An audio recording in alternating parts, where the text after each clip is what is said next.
Welcome, welcome, welcome to Basketball Heads Live. I'm your host, Glenn Pooh Harding. And today, we have a very special guest. This basketball head is an Amityville High School legend, becoming their best player in school's history. He averaged a staggering 22 points, 16 rebounds, 6 assists, and 5 blocks a game. As one of the top 5 recruits in the nation in 2002, his resume includes leading Amityville High School to 3 New York State championships, starting on the McDonald's All-American squad his senior year, and taking the Long Island Panthers to the 2001 AAU National Championship, alongside future teammate Curtis Sumter. While at his small Long Island high school, the 6'10" phenom developed into one of the most sought-after players in the East. He signed with the University of Villanova. When this basketball head put up 21 points and 15 rebounds to help Villanova upset 4th-seeded Florida in the 2005 NCAA tournament. But things slowly changed. That's what happens when 7 surgeries occur within the span of one college career. For this basketball head, he would not let that keep him down. His lowest points came when he had to undergo double microfracture surgeries on both knees, just 2 months after one of his biggest games during March Madness.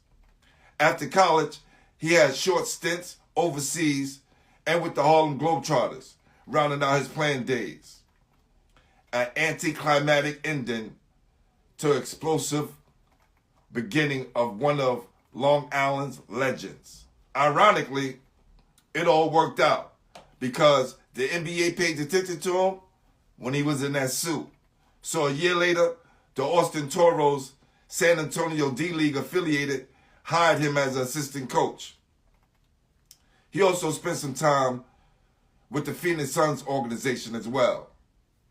Now, the director of basketball operations and varsity men's head coach at Skyline Preparatory High School. Without further ado, help me welcome to the show Amityville High School and Villanova University legend, Jason Fraser. Y'all ready? Y'all ready?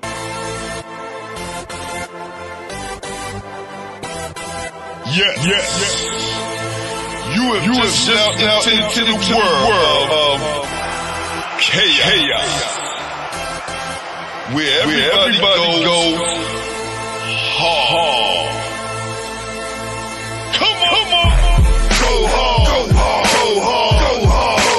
Go hard. Go hard. Or go home. Never back down. You gotta hold your own.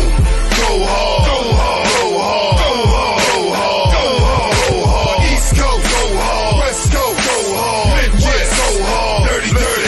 Hurry up, everybody. Get online, buy your tickets, cause the game about to start. What's up, fam? How you doing, fam? How's everything going?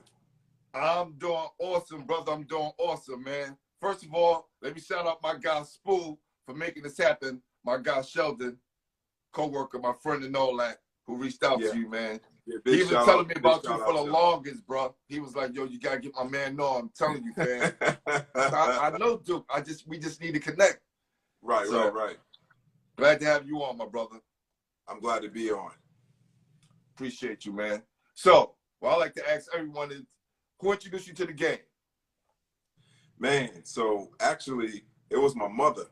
So Dottie Coleman, who was one of the big community pillars, had a summer league called Make It Stay in School.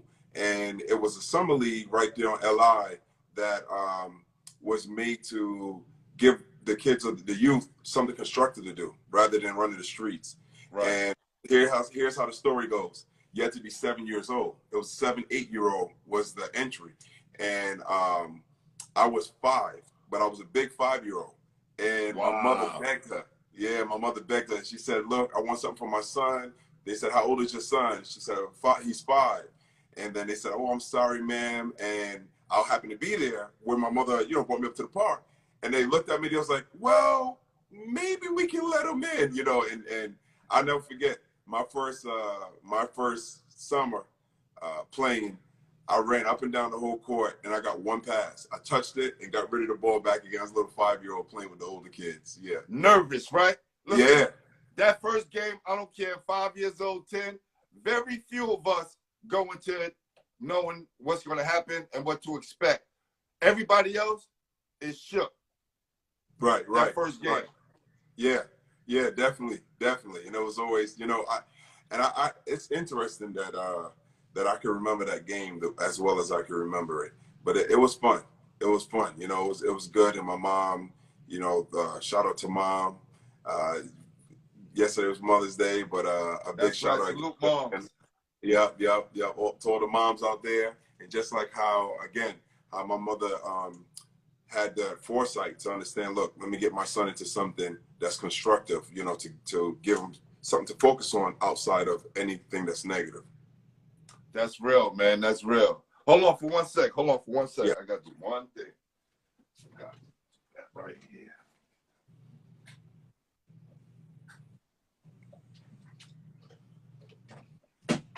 So I don't know if you can see, right? Right back here, I have let me see, I'll pull it up. So see that? Oh yeah, I see it. That's Steve Rivers. Yeah, that's Steve Rivers. He was on the show as well. Yeah. You know, my guy, my artist, he couldn't make it tonight, but he's definitely gonna make your piece. Okay. All right, cool. This is what we like to do for our guys who come on the show. Yeah, I appreciate that. So where did I get this Harlem thing, man? Why they got you living in Harlem? You know what happened?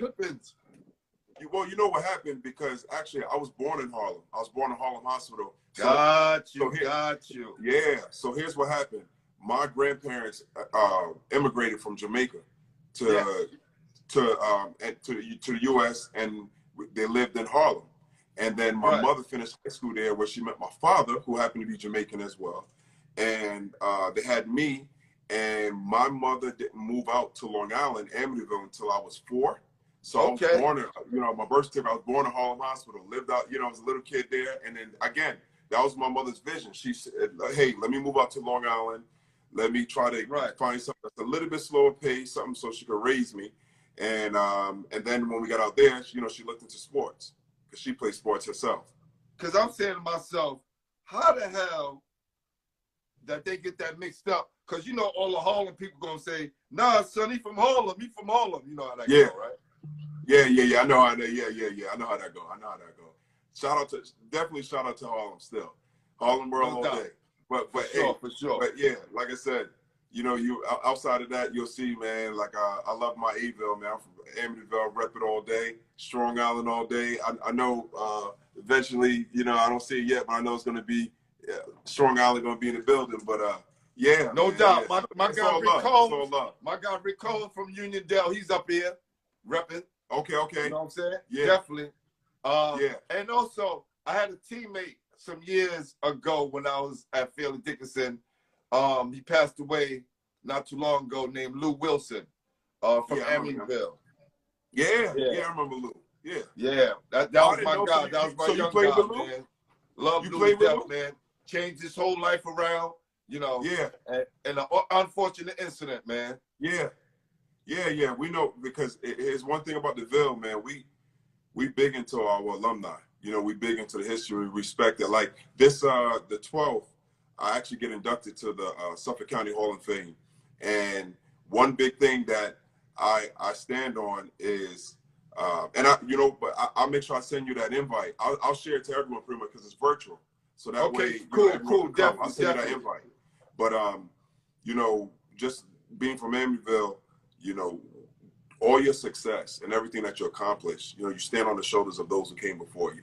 I always say this, people think I'm tall because I'm 6'9", not because I stand on the shoulders of the legends that was before me. And like I say, you're a little bit older, so Shelton Jones and the rest of them, yes, definitely. Yeah, man, I remember going to the gym and staring at his jersey, staring at his name, and saying, man, those some big shoes to fill. you know, and there's plenty of there's plays before him, there's plays after him. But it's rich with history. But again, big shout out to Lou, rest in peace. But he, you know, he along with others are legends, man, and we always remember them. And they'll never be forgotten. Definitely, man. I remember Sheldon Jones coming up, and they were saying this guy could do everything. Mm-hmm. He could. It was just so much pub. And then what you did, I don't think can be matched only to Cal Ivy, right? Mm-hmm. I think Cal Ivy went like 4 years in a row. Uh-huh. And then you went like 3, which is crazy. Three. Crazy. It should have been 4, but our freshman year, we played against Southampton. Never forget it. Dude, Courtney Pritchard. You know, big shout out to Courtney. So we're playing them, and Southampton actually won the state championship that year. But we're playing them in the playoffs before they even played for the Long Island Championship. And Courtney Pritchard hit a 3-pointer to bring it to overtime and win, right? However, he sends the tape to our captain, who he was friends with, Tim Lamont, who's a friend of mine to this day. His foot was halfway over the 3-point line. It wasn't even close. and he said, and back then it was VHS tapes. So he said a little VHS, we watching it. He halfway on the 3-point line. But yeah, I remember that game. And it was 2 things. You know, one, that along with, you know, we missed free throws and we had the lead, so we should have won anyway. And I never forget, I was on the floor, I was crying, I was upset. And I remember he came up to me. He said, "Don't worry, you know." He said, "Don't worry, you're gonna be pretty good. You're gonna have plenty of opportunities." And I never forget that day because I remember sitting on the floor and I said, "I'm never gonna feel like this again. I never ever want to feel like that." And that was like, it was a drive to not feel that pain as opposed to just wanting the trophy. You know, it was the refuse to lose and the hurt of defeat. I can relate, man. I remember going through the same thing my freshman year. At Lincoln when we lost the boys at the buzzer. Like Ed Davids shot it, air ball, and rest in peace, Rob Gilmore tapped it in with like 1 second left. Right. And then proceeded the biggest fight in Brooklyn history. And then, like you, I'll never feel this pain again. Yeah. Next year, the high bust our ass by 20. So now we're never gonna feel like this again. Yeah. And that 86, we won the city championship and knocked them out of here, man. So here we go. You know, look, for kids out there, you gotta know how to lose to know how to win. And I know that sounds crazy to y'all, because y'all think winning is everything, right? But you gotta know how to lose to know how to win, because there's a balance, because you're gonna lose or you're gonna win. So if you don't know how to do either or, you ain't gonna be a good player. And I'm 100% with you. It makes 100% sense. Let me tell you something. Why do we know love? Because we know what hate is. Facts. You get what I'm saying? So like when you think about it, when you being around people who aren't genuine for you, or someone who just flat out just hate on you, you really appreciate the guy who loves on you. You know? Yeah. So that again, so to know what it is to win and to appreciate winning and to push and be a true winner, you have to lose. You got to lose. You got to take that out, you know, so that way you know exactly what you don't want. And you know why it's so important to win, because, you know, playing loser ball or having a losing season is something that's not comfortable at all. Nah, not at all. Not something to get used to either. No. So who would you say was the biggest influences in your life? Influences? Yes. I have a list. It's a lot. Like the biggest, obviously, my mom. My mom influenced me so much. My Uncle Paul was the dad I didn't have growing up. Then I had my CYO coach, Richard Cronin, who I was in 6th grade. That was huge. Then obviously, then Jack Agostino at Amityville was huge for me. We're friends to this day. And then I was fortunate, relatively speaking, to what normal relationships are for AAU coaches to their players. To this day, I have a great relationship with Gary Charles, and also college with Jay Wright. But you know, my mom, Uncle Paul, and then and the list goes on with the people who are in the community. You know, those are the people that, you know, outside of your household. Those are the people that, again, that village that raised you. And the names go on and on. I mean, we had Sweets, Cornell Reed, God rest his soul. He was big. He was a big influential person in my life. Then there was a time where a gentleman by the name of Sean Fields, who to this day, you know, loves on my family. He was big. Then you had Dottie Coleman was big in the community. She was influential to me. But outside, she'll be on my Mount Rushmore of influences would be Mrs. Evans. And I tell her, but she doesn't really know. Because she was a first grade teacher. And believe it or not, I was deemed to have a mental challenge where I'll never read, write, or articulate myself to you past the 5th grade level. So you talking to me right now, you're supposed to feel as if you were speaking to a 12-year-old. And this is what they were so sure of. And she told my mother, you know, don't accept their recommendation, reject it. Now they just snatch your butt up and take you. But back then you had to have parents' permission, had to sign off. And she said, I'll be his teacher. And that summer, I went over a house. She got her roof replaced. So when they replace your roof, you remember they just take the shillings and they just knock it off on the side. Right. And I had to transfer it from like the back of the house to the front, put it in the dumpster, do different things. And I realized what she was doing later on, that she was just giving me something to do, busy. And then now the school year starts. Now we only 3 months, the same principal, social worker, 3 months removed from them saying I'm the special case, where when they send you off to the school that they want to send me to, your high school diploma is less than a GED. So they really had me just written off in society. So with that being said, she became my teacher the next year. She took me, and within the first 2 weeks, I remember she pointed to me. She said, "You're not stupid, you're bored." And what it was, my other teacher wanted me to spell enunciate C-A-T when I was ready to read a sentence. You know, so, you know, I'm disengaged and I'm goofing off in the back of our classroom, and they're like, oh, he has some kind of learning disability. And it took Miss Evans to see that. Then that same principal had to sign off special permission because I was 3 books ahead, reading level, ahead of the class that just left me, ahead of them now. And, you know, so she was very, very, very influential on just off of that 1 year alone. That's impactful. Think about it. How do you not pay homage? How do you not really, really appreciate a person who, if you talk about your journey, maybe not there every step to step, but she put me on that track, because society, man, had me on a track of being doomed, where I wouldn't have been able to participate in sports or anything. You know, I would have been shipped off again to this special school, away from mainstream society. So I appreciate and love you, Mrs. Evans, always. No doubt. And this is why we like to ask some of these questions, because there are people who play a part in our life, and we don't want to make sure that we forget those people, right? We want to make sure that we put a spotlight on those people. So salute to all those people who play a part in your life. And obviously, you know, within my, you know, that's just growing up. Then there's the adult side of us. Yeah. And people say this, but I really mean it. My wife's my best friend. That's my best friend. Like, we again. Hold on. Let's do this, because we need to hear more of that, man. So we're gonna make some noise for that right there. We're gonna make some noise for the wife right now. You know what I'm saying? That's real. For sure. Yeah. No, she really is, because you gotta think about it. You know, you have your best friend, you grew up with them.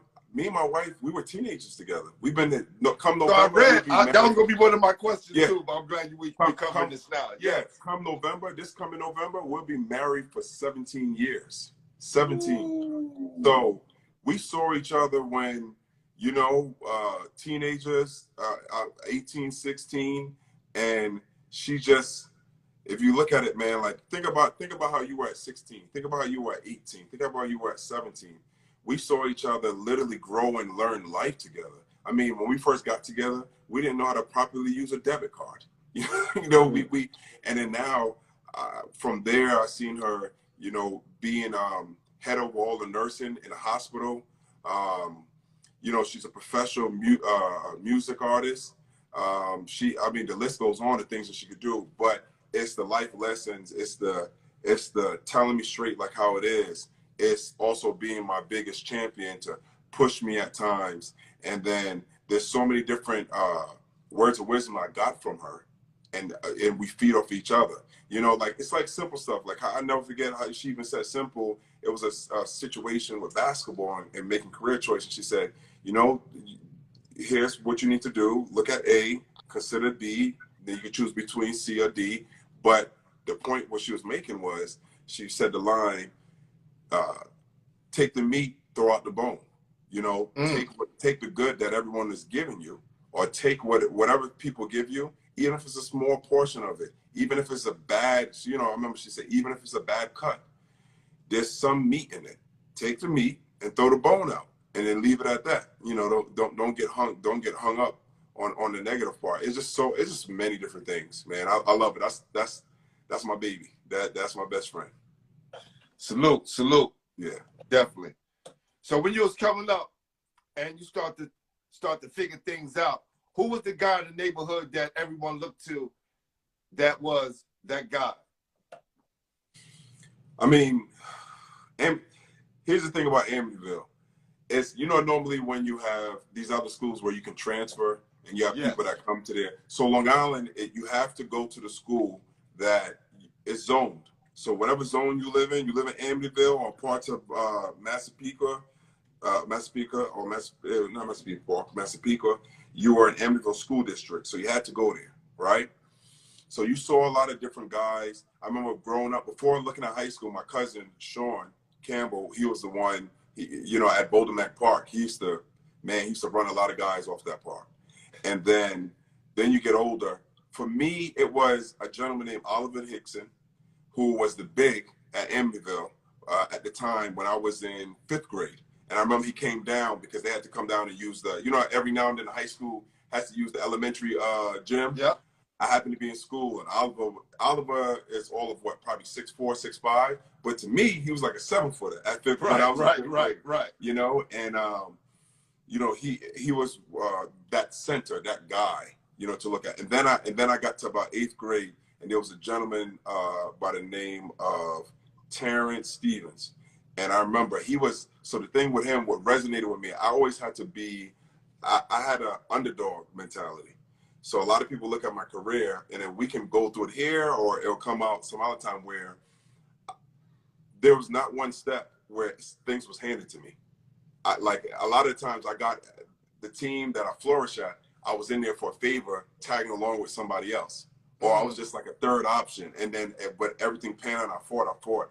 And before all of that happened, I already had that chip on my shoulder. I already had to prove myself. I saw that in Terrence. He was an unbelievable track star. Like this guy was fast. He was strong. He was talented basketball wise. And I felt like he definitely felt like he should have been starting. He had talent, but you know, he wasn't getting that time. When he got on the court, he tried to like prove himself. And I remember always watching. I was in 8th grade. I'll never forget. I was watching, and that resonated with me. So that was someone, you know, who I was like, yeah, man, I want to be good like that, you know. And then I ended up becoming better and better and better and better. And then as we got older, I learned about Sheldon Williams. And no, excuse me, Sheldon Jones. Yeah, Sheldon Jones. I was just talking to Sheldon Williams the other day. I'll talk about Sheldon Jones, and learning about him and seeing everything that he was doing, and that he did, I should say. And I remember playing against him. Now, mind you, he's old in basketball terms. Stopped playing. I'm in high school now, you know. And he was playing at Grand Union Park. It was. And I remember he was defending me, and I was playing against him. And I remember thinking, this is a big dude who, like, you know, he just was like, because I knew he was athletic, but I was like, hold on, no, he is a big dude. I said, you know what? He was like a freaking deer, you know, like you know how deer is just all muscle, but it can move. So I was like, I remember thinking, it's a big dude. And then he gave me a few words of wisdom. Little did he know, because I didn't blow up like that yet. So little did he know I was going to be that next one to take that mantle. But I thought it was cool. And then a lot of guys, and then when I was in high school again, Mike James was playing overseas and he went to the league. That was good. Shout out to Mike James, where he was flourishing in the league, and we were all so proud of him. We're so proud of him. We're so proud of him. But those again, there's multiple people that influenced me. The guys that you look at, again, Amityville was so talented that there was never just that one guy. And you had guys who had amazing feats, but it never was just one guy because guys were just so good in different avenues. You know how it is in the city, like you can have the dude in the league, but then you have the dude that's running the Rucker Park. Those are two different, you looking at both of them like, I want to be like both, So That's right. That's right. You had so many guys that were just so talented. That's dope, man. So you coming into Amityville, right? After that crazy freshman year, right? Yeah. A devastating freshman year, you start to rebuild. What year did you start coming into your own? Junior year. So I remember, that freshman year, I just wanted to be a part, averaging a double-double, just be a part of the team. Sophomore year, I looked at myself as a significant contributor. Hold on. You averaged a double-double as a freshman? Yeah. It was like 10 and 10, and it was 10 and 10 or like 10 and 11, and it's on varsity. Yeah, varsity. Yeah, and a few blocks a game, that kind of thing. I just wanted to. Again, listen, bro. I played freshman too, but you see what I'm doing now? Yeah. It was a lot of this my freshman year. So you putting up a double-double your freshman year, man. You was on your way. No, I appreciate it. But and then sophomore year, it was a lot better. I was a lot better, and I was a big-time contributor. We won the state championship, and it was going into that junior year. I felt like, I was ready to be the man or work towards that. And again, at Amityville, you just can't, there's never a vacant spot. It's not like we're just looking for the next person. No, there's always someone there, and you're going to have to take it.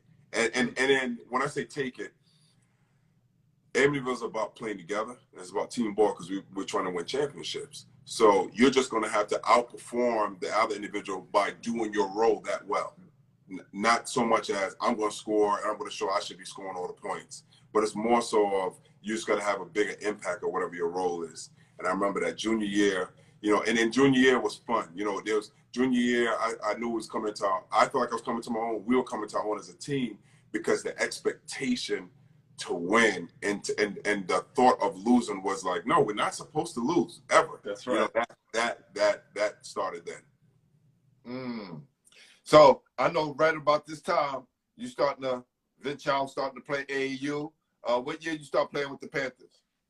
So I played with the Panthers my last 2 years. So going into my junior year, and then going into my going into junior year and then going to senior year, because and how that happened.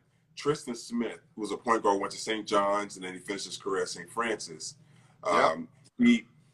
He was Gary Charles wanted a point guard, so he told he went to my high school coach because Amityville always have talent. I want your point guard, and then coach told him, "Hey, you got to take my big," and he said, "No, I don't need the big," So he took me, and I sat the bench for almost the whole entire summer, and this is one of those opportunities, right? Yeah, it was one of those opportunities. So he took me on the team, and I sat the bench. And then what happened? We were playing against St. Ravens because they had Julius Hodge, and it was some tournament in Connecticut. And you know how it is in NY sometimes. Like especially if you went to Vegas, you go to Double Pump. Then there's like a local tournament. Guys want to stay home that weekend. So let's put it this way: the 3 out of 5 starters stay home. I started, played, and never looked back after that. That was my one chance. They gave me that one chance. It was over. I went off. Who stays home during a big tournament? Like I always question that's the thing though. Big games. Like what were you thinking? Right. Well, that's the thing. We already did Rumble to Bronx. We did the Vegas. We did it. Then this was like a tournament in Connecticut. It was like a regional thing, and it wasn't big like the national ones that was on because the Panthers was always fighting to be the best AAU team each year. So this is one of the tournaments they took off because it was local. It was local compared to the other stuff that we were doing. Bob Gibbons in North Carolina. So they took off, And when they took off, they took off a lot more than they realized. Cause I wasn't going back to the bench after that, you know, and I proved myself, and thank God, you know. So it worked out. It worked out well. Wow. Now that championship run, was that your junior senior year? With AAU, with the AAU. So no, so then now going into, so here's what happened. That was my first year going into my junior year. And that's when I felt like I came to my own, because I came home for the Long Island Summer League against the Long Island teams. My first game back, I had 10 dunks. Everyone was moving slower. Everyone, you know, everything was just so much slower. And what it was, I was going against the best in the country, you know, or you could argue the best in the world from a high school level. Yeah. So, and everyone's big and fast. So when I came back, everyone was slower. So I was just dunking and doing stuff. Now, going into my senior year, my last year AAU ball, that's when we ran the table. No, here's one thing. No disrespect, obviously, about, you know, all due respect to that church team with Artez and Eric Barkley and Elton Brand. You had, you know, then you had the other squad with, and we always talk junk, me and Earl Watson. When it was him, Baron Davis, Jerron Rush, Zurich, I think, was on that team. That team was loaded. They had so many pros on that team too, right? Was that Cali team? Yeah, that Cali team. That was his. So outside of all the teams that ever play AAU, no one ever ran the table like us. You can go call on Sonny Vaccaro. You can go call on Gary DeCease. Call on all the juggernauts of AAU ball in New York City. Ask Tiny, because he had the juice. Ask Tiny. You can call on all the juggernauts. They'll tell you. We're not saying we're better than. I'm not saying like, oh, we'll beat all these other teams. No one ran the table like us. We didn't lose. We won. No one ever did that in AAU basketball. We didn't lose. And Vegas big time. Our close game was if you only lost by 12, 15. We ran the table, and we went against squads too. There was squads. Who was some of the guys that y'all played against? Oh man, so we went against Texas Blue Chip. Texas Blue Chip had Chris Bosh, Ike Diago, Jason Horton, Daniel Horton. And they have some other guy. Michigan Hurricanes had Anthony Roberson, this dude named Alu Fatuma or something like that, who went to I want to say Michigan. He played football and basketball. Okay. No, Michigan State, that is. Then they had also Anthony Agar. You know, they had. I mean, these teams was loaded. Then the Tim Thomas players had everyone. You know, all the Jersey guys with Jimmy Salmon. He always had a strong squad. That's when they had Elijah Ingram. Yes. Josh Roberts, Mook. I forgot. I think his name Darryl Watkins. I always call him Mook so much.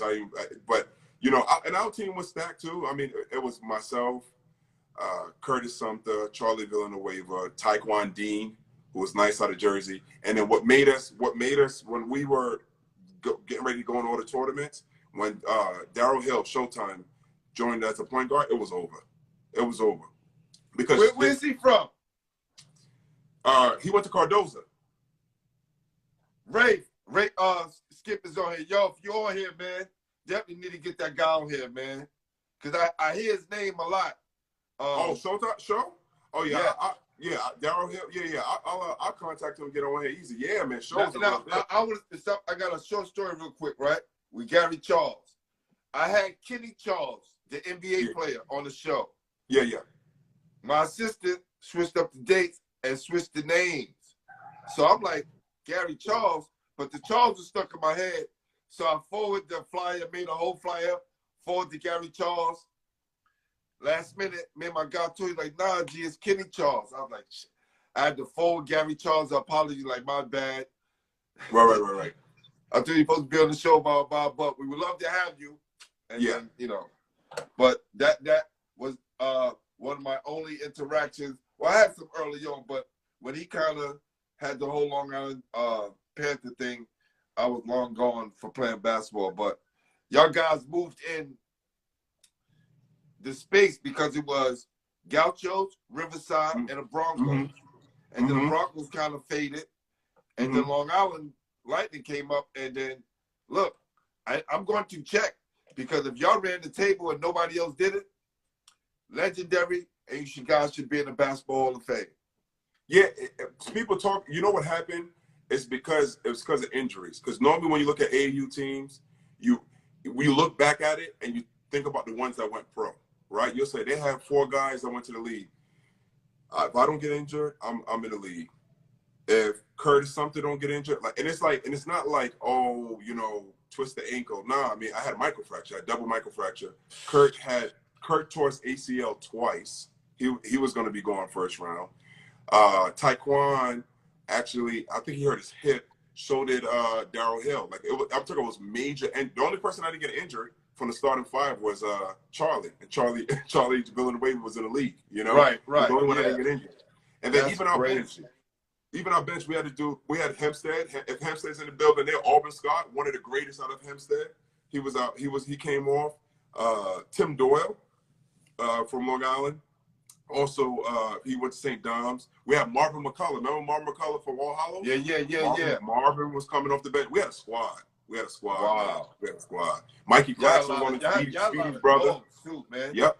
Mikey put a lot of dogs together. Yeah, he knew he was dope. Yeah. Yep. Yep. So, yep. You coming to your own. McDonald All-Americans knocking on the door. Yeah. That summer, going into your senior year. Who asked did you bust to move you into that starting position?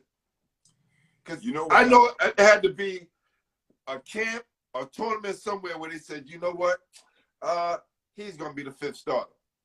So what catapulted me was I went to 5-star basketball camp. Remember that? 5-star basketball camp out in PA, and I got most outstanding player. And that was unexpected. Like Garth, shout out to all of 5-star. When I got most outstanding player there, literally as soon as I got home, the next 2 days later, I had my mailbox was flooded. I started getting so many different offers, and everybody. There's only 2 schools that they offer. I remember it was Michigan. It was wherever Paul Davis. Remember Paul Davis? I think Paul Davis. I want to say it was Michigan State and Stanford. Because Stanford had, I want to say Stanford had Rob Little, I think his name was. Wow. Big Rob. Everybody else, it was open. It was all offers from everybody. And what's so crazy? You said after you went to 5-star, that catapulted you, right? Mm-hmm. Ross Strickland kicked everybody ass around the country. Said, you know what? I'm not going to the last session of 5-star. You know that cost them being on the McDonald's All-American team? Oh, yeah, they got big pull. Yeah. That literally cost him the McDonald's All-American, being on the McDonald's All-American team when he was, I think, the best point guard in the country. Right. Which still, even if he don't go there, he still should have been on the team. We all know that. But yeah, they 5-star had big pull. And I remember at the time, I was shocked because I remember they was announcing the awards. I was sitting next to Kurt because Lenny Cook was there. You had all the New York dudes that was there.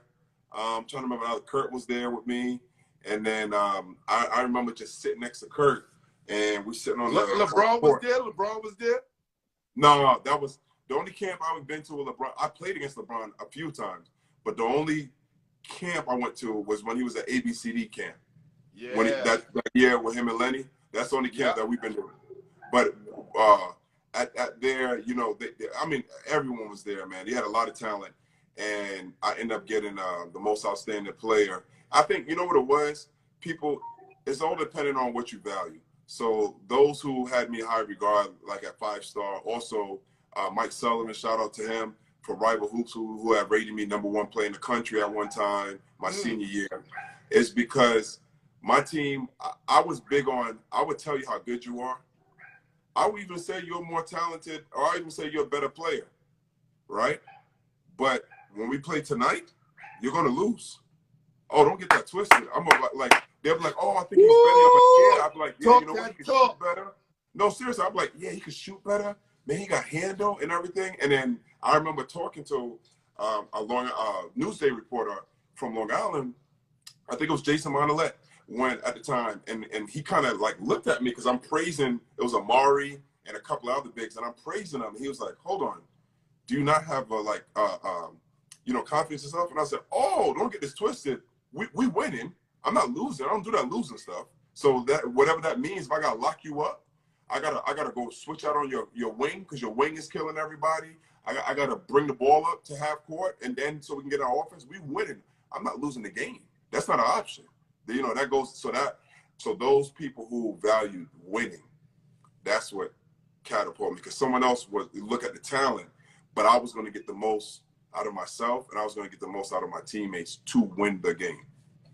Wow. That's crazy. So now you top 5 in the country.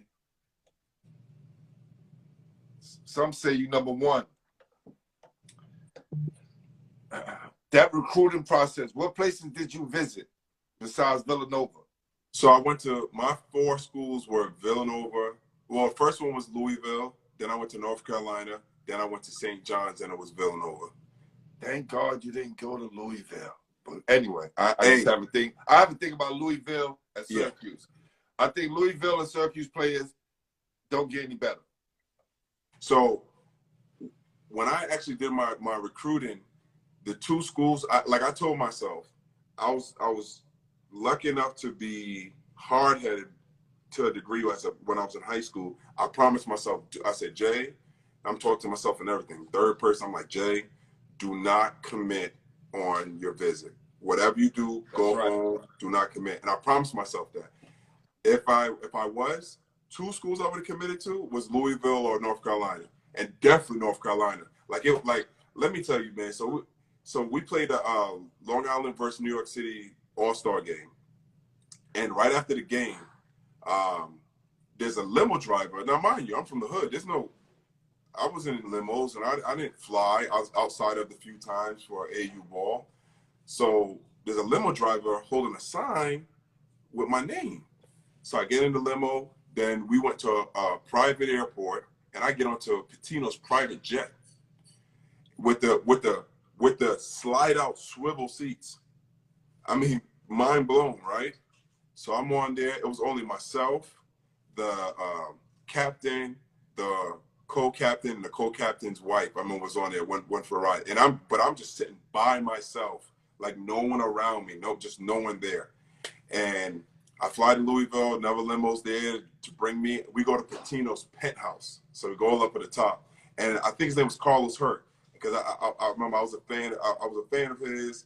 When I said fan, I looked up and I respect him as a player. I liked him a lot at Louisville. Right. And Taekwon was there because so now my my teammate is there. He already committed.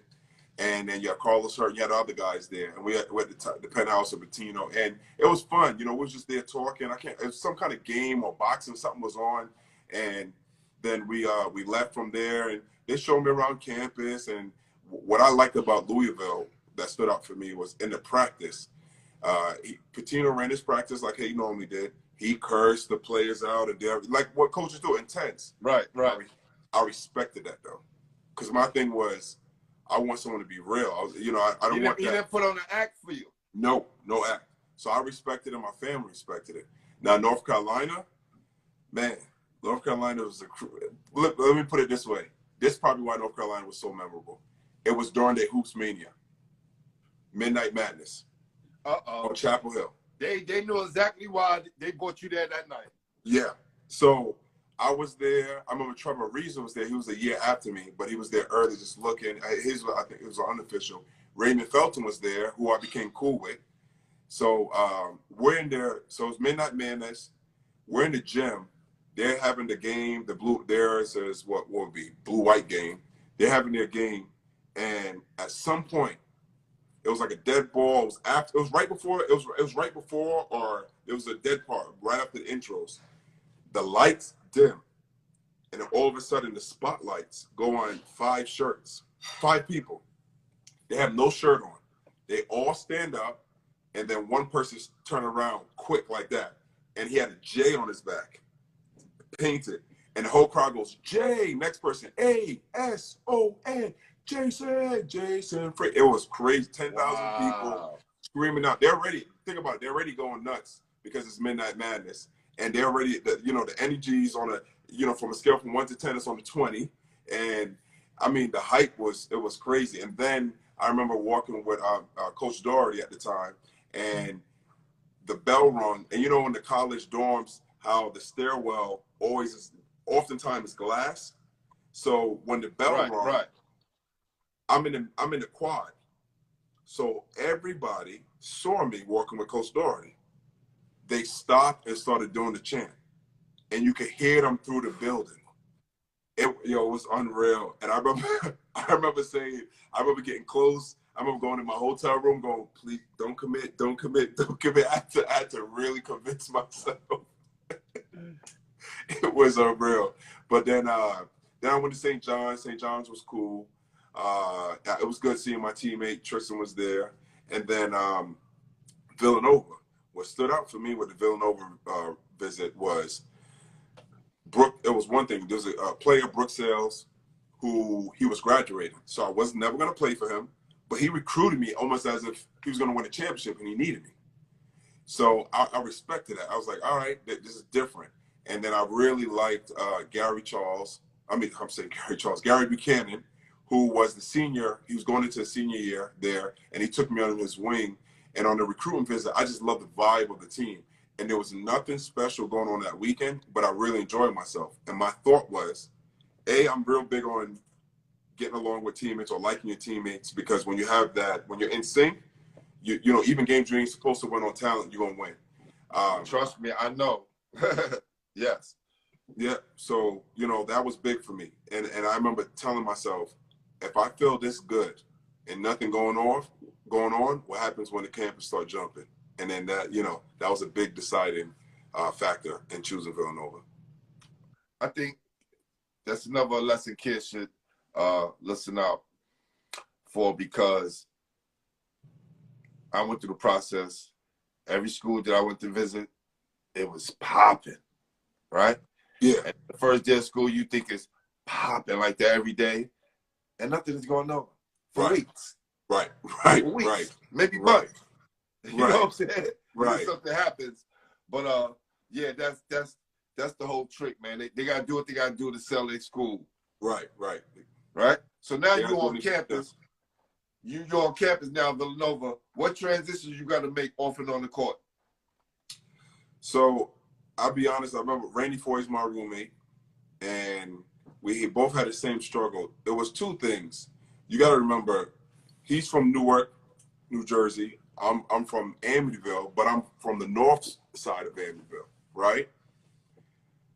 Villanova, I went to be a minority. Before, where I was, high school was predominantly black, neighborhood predominantly black. And then I go to Villanova, I'm a part of, the 7% out of the whole entire population. And it was adjustment. It was adjustment, just being in a different environment that way. And that was off the court. On the court, Coach Wright, what you see, the guys are always well conditioned and they play the right way. It was on the court was more of just taking the pounding that college was going to throw at you, and that's when the injuries occurred. Because another thing too, and I'm not saying like it was a situation where Villanova was too much and it broke down my body because it was doing too much. Truth be told, that summer going in when we were just running the table with AAU, I played 100 games. I played over 100 games because we won everything. That's another thing I think that compounds into the injuries that players have now compared to back in the days when we didn't have that many. Yeah, I played 100 games easy, and you can verify so the Panthers, we won everything. We won every tournament.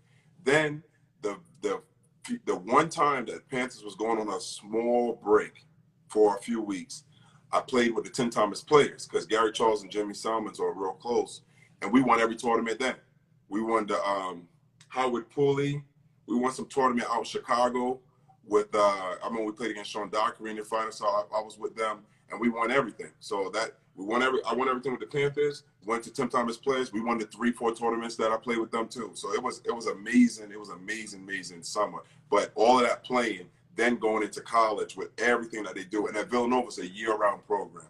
So there's no you know, there's no 2 months off in the summer and come back. We're there for both summer sessions. Most Division I programs are year-round programs. Yep. Like there's no time, you know, for breaks. You know, because my guy Mark Petit, and of course, you know, Speedy Claxton played for Coach Wright, and they all said stand-up guy, very tough when he's talking about conditioning and making sure that the team is prepared. But other than that, stand-up guy, and all of them still salute him to this day. Yeah. Much respect to Coach Wright. Yeah. So, what was the meal money like when you guys hit the road? This is my James Majors question. Yeah. Right. So we did things a little bit different. You know how like you had the at the time you were allowed to get meal money, right? And I think we got meal money that was real short lived. I'm talking about so much I can't even remember. It didn't even last for a quarter, you know, half a season. So what they did instead was use the meal money to buy the right types of food for us, and then we will eat, because he was big. Coach Wright is big on conditioning, diet, eating right, and it just making healthy choices. So that money went in a pool, if you will, and then the food was bought for us. You know, like how instead of us individually, you know, buying up McDonald's and everything else. Right. Okay, cool. Because we got it at one time. I remember getting meal money, but we got it and it was here and it was gone after that. Yeah, we probably got like 200, 250, depending on the trip. James Major said in 83 to 85, they got $5 a game. Yes, and he played for Seton Hall, Big East. But that's another question. Yeah, always going to keep that in there. Hey, they get $5 like it was back in the day when soda was 5 cents. Right. I'm like, yo, I know it was in the 80s, but that's still Big East. You know what I'm saying?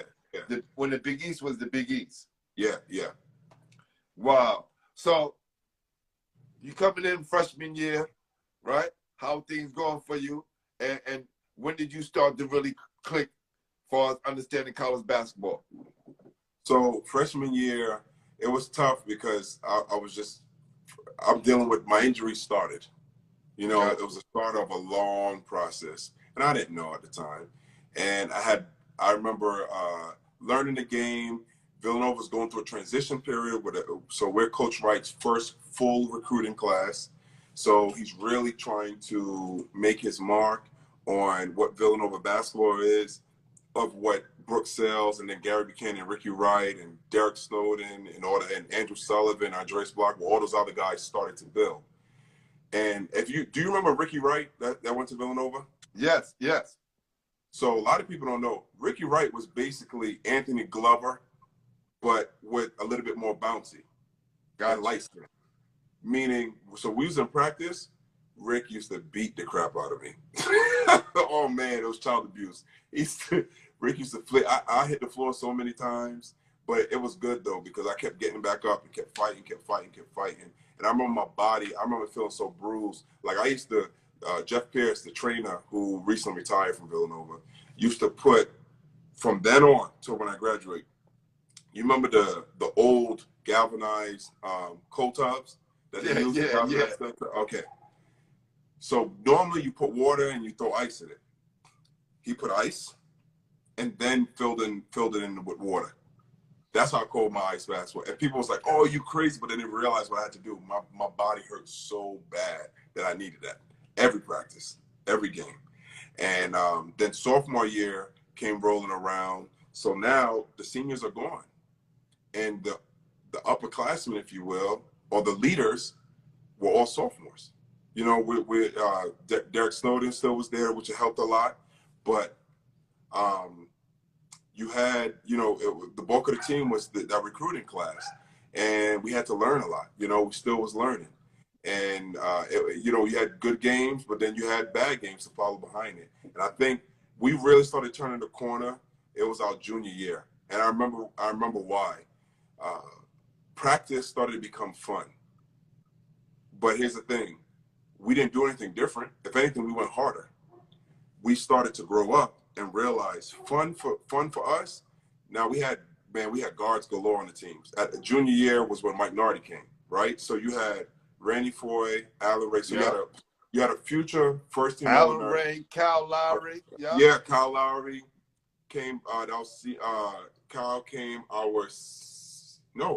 Actually, Kyle junior year. That was Kyle, right? So you have Randy, Alan, Kyle, Mike Nardi.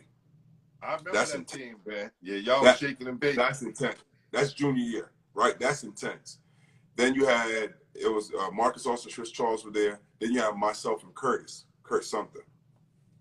And I mean, there's others on the team, but I'm talking about the battles and the matchups.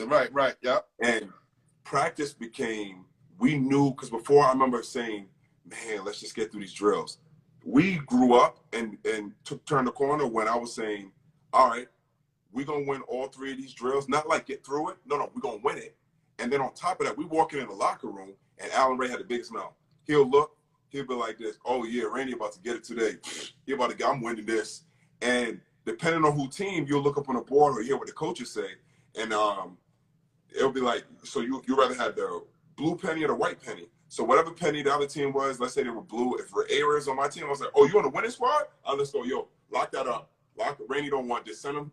And my line to them was to get in their head. When Randy was cooking in practice, I used to be like, hey, Ray, pressure him. Send him to daddy. Send him to daddy. And I'm right. So his body's like, what? You ain't my daddy, So he'll try to come down the lane and try to prove himself when he was better off shooting that little deadly floater. But that built that camaraderie. That built that whole camaraderie team needs. It was great, man. I'm talking about getting after it. And you get, matter of fact, you know what it was? It was New York City basketball all over again. So, you know how it is. You're going on mano.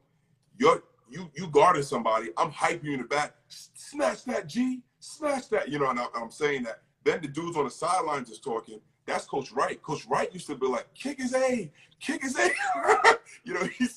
He's saying all of that. The coaches are on your face, and that's what got us to a whole new level. Wow. Let's talk about that 25 points, 13 rebound game against Providence. And you end up breaking your wrist. Yeah.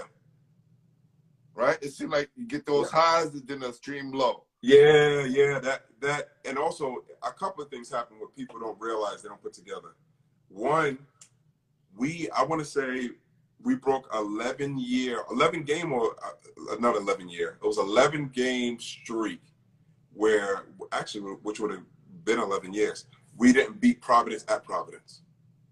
Because you only played them the one time there. We didn't, and then we finally beat them. And I remember being in the showers that game, and it was like, we were showering, we all got cleaned up, and we looked at each other, and we just was like, yeah. And everyone, we started screaming in the locker room. Was good. But during that game, I felt like I was coming to.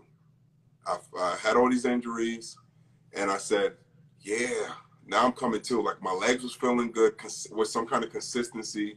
And my thing was, as soon as I got my hand on the ball, I was dunking it or touch shots, putting it in. And I was real confident. We're clicking as a team. And I remember the exact play. I went to take a charge because my big thing was I would bait point guards. So I'll back up, act like I'm retreating, then come up and then take a charge because then, you try to go full speed. So I took the charge. They didn't call it half court. But I put my hand out to brace my fall, just like they call it a skater's break, just like what skaters do. And I remember from there, because the ball got loose, I got my hand on the ball. It was I got that play on the next play, and I was great throwing outlets. But I went to go through the outlet, and the ball only went like 5 feet. And I remember my wrist flopping, like it was just, but adrenaline is pumping. You ain't paying attention. I didn't even feel it after the game, even in the locker room. So when I realized it, we were on the plane. That was the same trip that we almost crashed in the ocean. Wow. So we were in the plane, and we're leaving that night. And I remember being on the plane, and my hand started hurting a little bit. But I didn't feel, a little bit, but we were so excited. And then all the pain went away. And then my hand started hurting a lot. All of that went away, though, when we're joking. And I remember looking at Chris Charles. He was in the other exit row. And we kept saying, there's a clown on the wing, there's a clown on the wing. We're just being kids, being silly. And I remember the plane feeling like it was ascending, and almost like if it was a hand was pushing it down. So every time they would try to ascend, you would hear go, brrr, down, so it wasn't working. So what happened, hydraulic systems failed in the plane, which is everything, you know. So the stewardess, "Ding, Yeah. please prepare for emergency landing." I remember looking saying, emergency landing, what we doing? So she speaks to Chris Charles. The way he looks at me after she stands up to come talk to me, he's just like this, you know? And then that stuff that you see in the movies when someone's talking to you and you're devastated and you hear that wah, wah, wah, wah, that kind of sound, that's real. Right. Because I remember she said to me, "All right, sir, here's what we're going to do in the case of landing in water, and if we land in land, here's what I need you to do." And I didn't hear the rest. It was muffled after that. Because I remember thinking, land, water, you mean runway? I'm not going to no land, water. So long story short, the pilot was a great pilot. He lands the plane. We hit the runway hard, right? I remember being confused because there was one fire truck. I'm like, what kind of emergency land is this? It couldn't have been that serious. Everybody was in the water waiting for us. You heard me? I hear you. I'm just amazed. Like one truck, because everybody was in the water. Already have issues, you know, during turbulence on the plane. Anyway, you talking about this? I'm reliving some moments. Like, damn. Yeah, that's crazy, I remember that, man. We had our he's at Maryland Eastern Shore, Jason Crafton, who graduated from Nyack. He was coaching at Nyack too. He you know, we all got spooked, and I think he took the train and bus home the next day, and the rest of us flew on the plane. But it was tough, man. Yeah, that was tough. Wow. I wanted to because I know throughout your playing career, you accomplished some amazing things, and then the injuries start happening. I went through some of the similar things, not as many as you, but you know, the mental aspect of an injury. Right. That a lot of people don't talk about. New York City legend, Dr. Laura Milley, who played at Christ the King, she was New York City's first Miss Basketball in 1989. Right? And then she went to Arizona State and she got injured.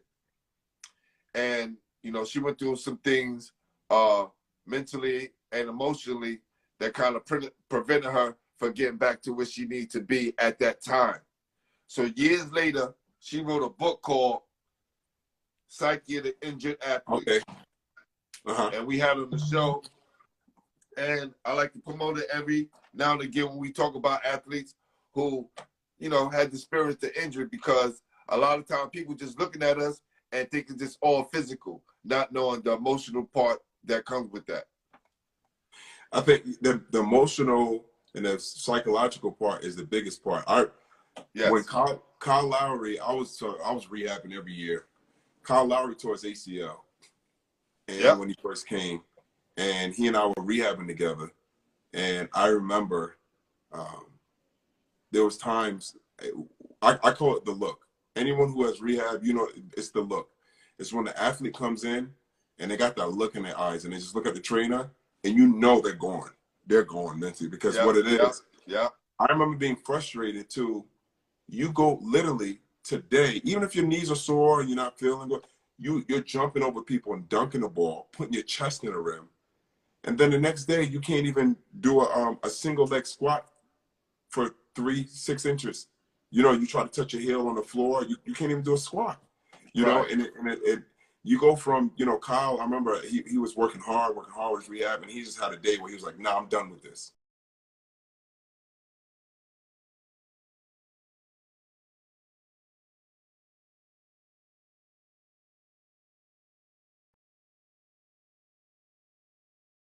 There. Let's see. You there? Yeah. So yeah. Hold on for 1 sec, because somebody had called me. Hold on for 1 sec. I got it.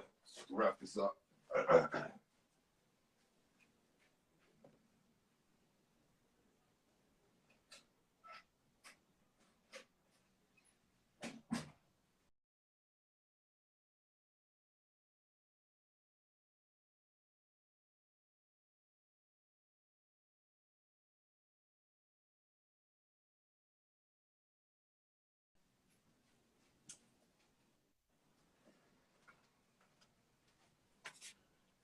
Yeah, yeah. Sorry about that. Sorry about that. No, it's all good.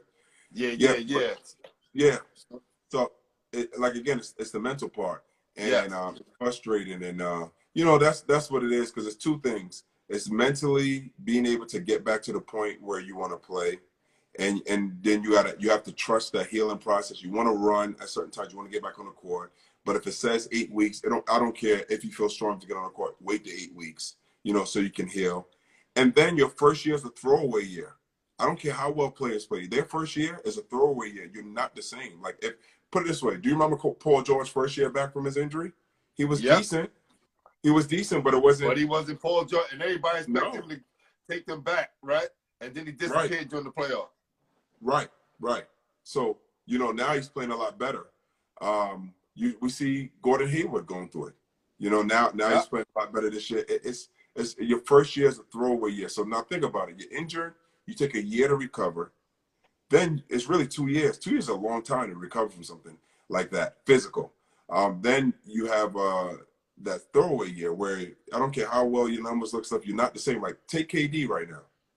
When KD plays, for all intents and purposes, he's doing everything he was doing before. He's dunking, he's shooting, but it's not quite the same. It's not as dominant. No. It's a throwaway year. It's a throwaway. When you come back from injury, it's a throwaway year because then the psychological part. I remember talking to the trainer.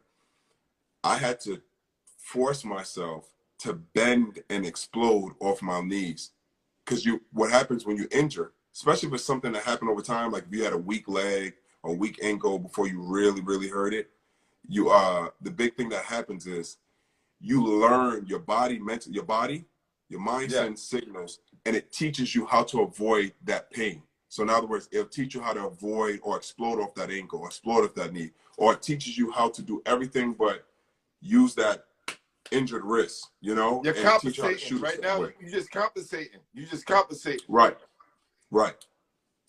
And Yep. you got to get over that. So you come back from injury, you're healed, but then you have to teach yourself, you know, to trust that. But it's hard. It's not as easy as what it sounds.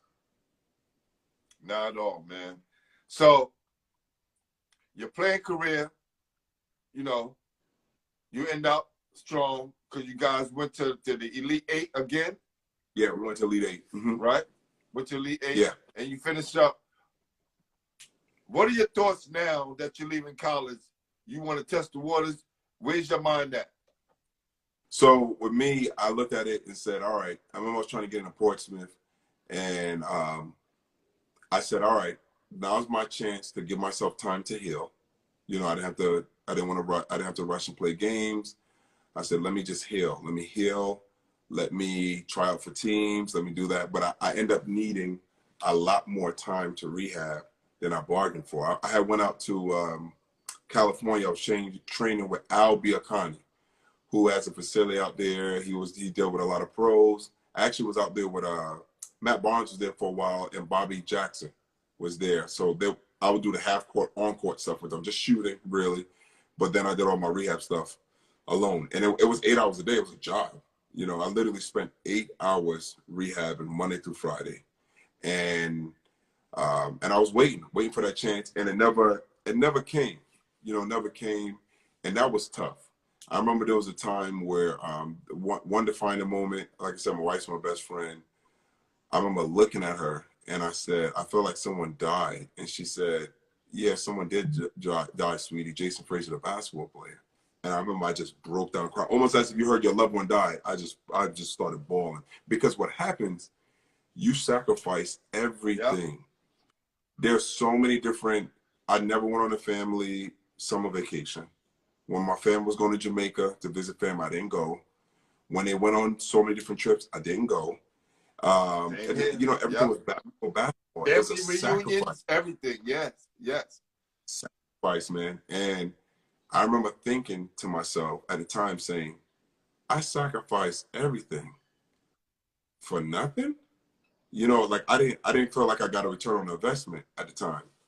And I remember I cried like a baby. And she held me. You know, she consoled me. I cried like a baby. That it hurt so bad because it hit me all at once. Like all the agents that was around, or like you talk about the recruiting process and everything else. My parents they sheltered me from it. They had the offers, the $1 million from the agent, sign with me, give you $1 million right here.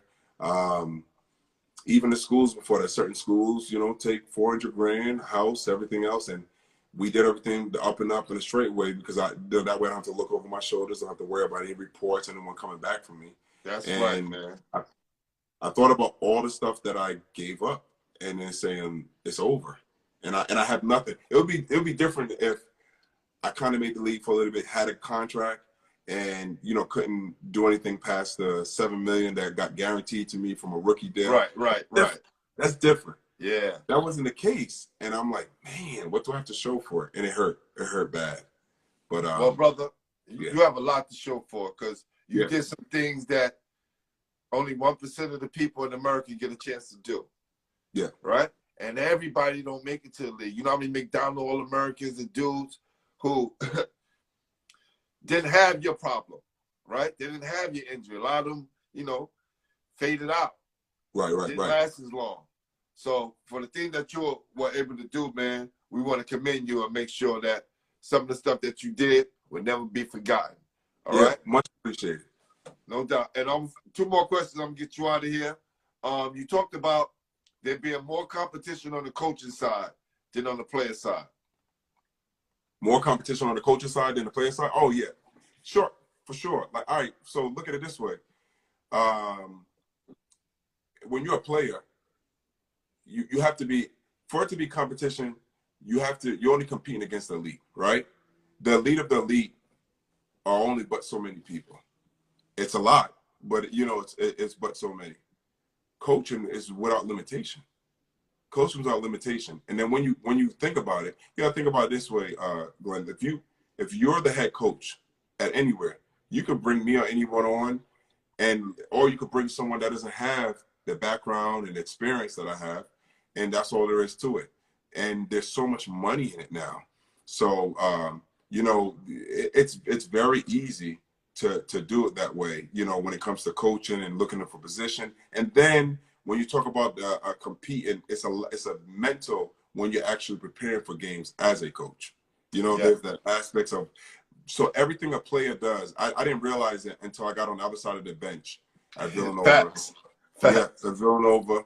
And coaching is like playing a full court game. Coaching is just like playing, because once you finish, you just as tired.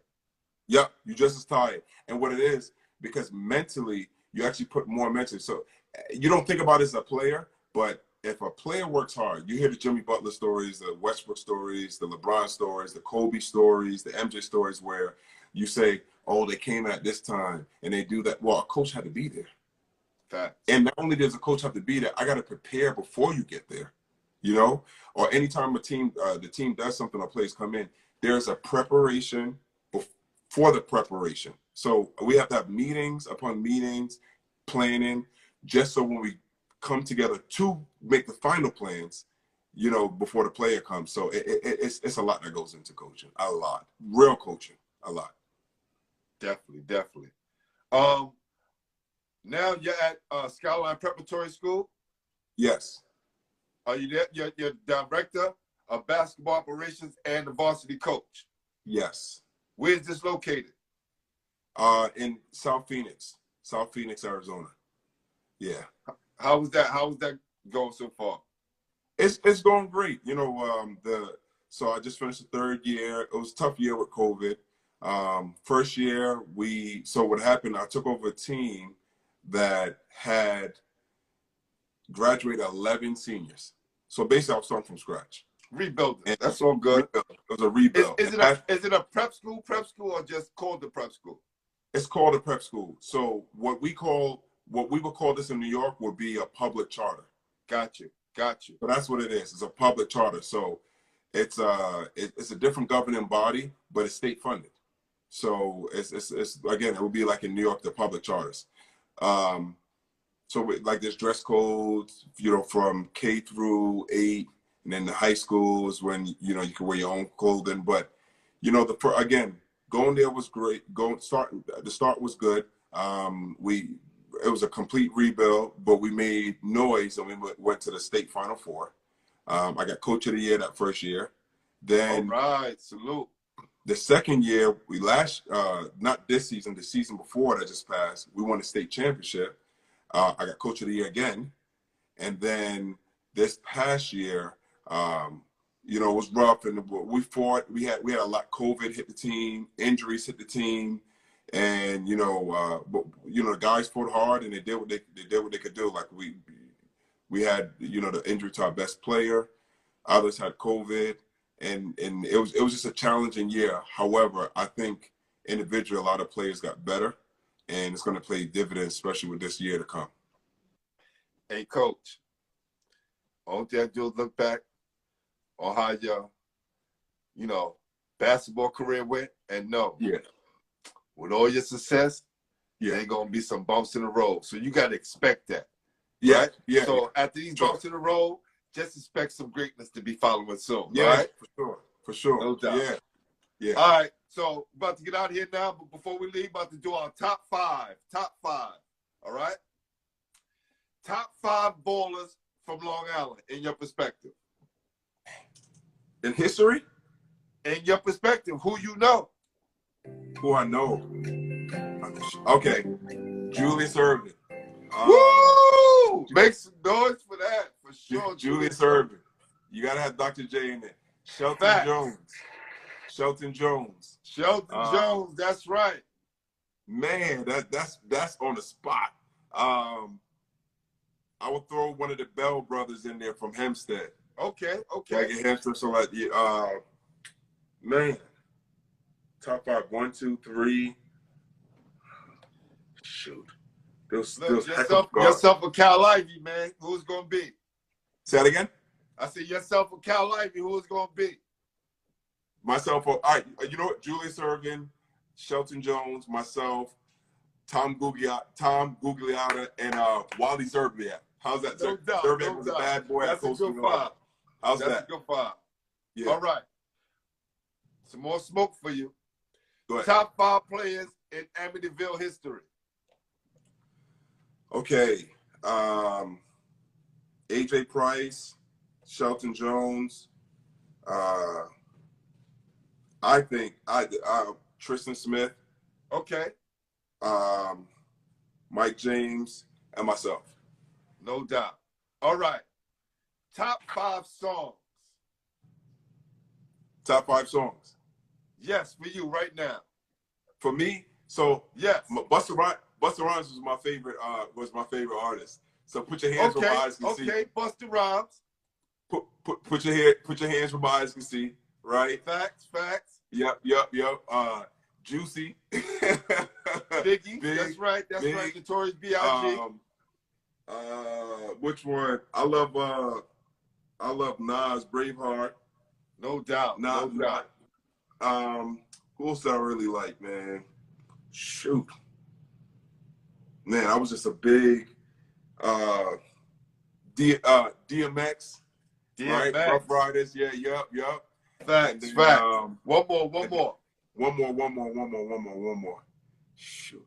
I mean, there's no disrespect to anyone. Like, you can't go wrong. There's so much. You know what? When I was 50 came up when I was in college, man. Like that, I was young. You get what I'm saying? That was the perfect album. That album, Get Rich or Die Trying. Yeah, Get Rich or Die Trying. Yeah.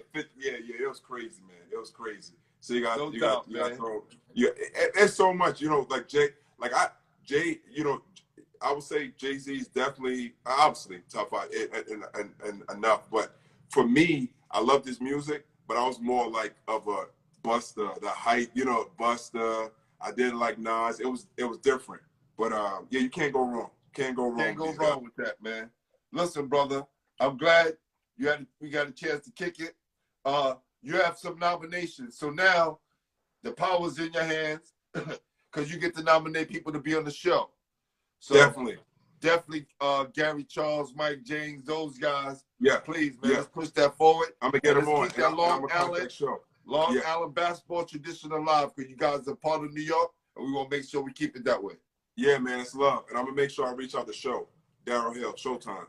Definitely want to get show. All right, and I'm gonna hit you up soon, my guy. Give me that picture, okay? Okay. All right, brother. I appreciate you, my brother. That's love. Thank you. Take care. All right. All right. Wow, another great show. My guy, Jason Fraser, Amityville, Villanova legend. This is what we do, baby. Basketball Heads Live, the official home for New York City basketball.